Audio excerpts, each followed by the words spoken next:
Ever heard someone say the government can just print more money to solve our problems? It's a super common idea, but it's actually a huge misunderstanding of how modern economies work. Let's break down what really happens.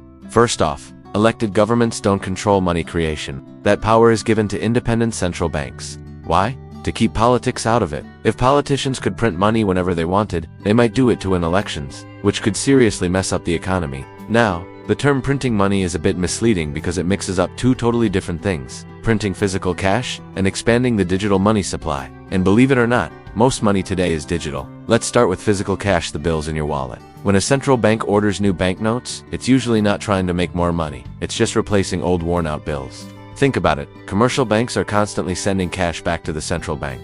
The old notes get checked, and if they're too damaged, they're shredded. About 85 to 90% of all new notes are just replacing those shredded ones.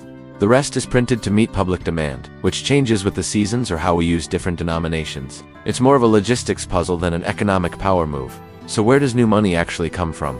The answer might surprise you. Commercial banks. When you take out a loan for a car or a house, the bank doesn't pull cash out of a vault. It creates a new digital deposit in your account. Poof, new money is created. This is how the vast majority of money comes into existence. Central banks don't directly control this lending process, but they can influence it. They use tools like interest rates. When the central bank lowers its key interest rate, it becomes cheaper for commercial banks to lend, so they lend more, and the money supply grows.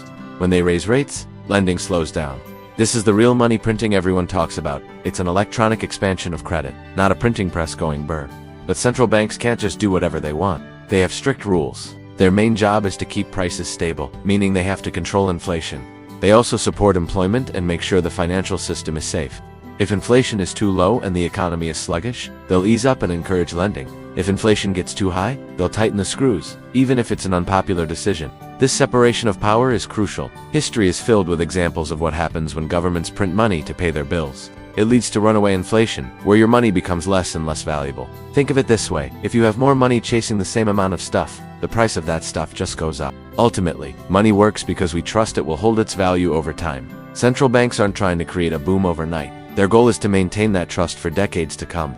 So, the real limit on how much money can be created isn't about ink or paper, it's about preserving our faith in the currency itself. Thanks so much for watching. If you found this interesting, don't forget to like and subscribe for more deep dives into how our world works. See you next time.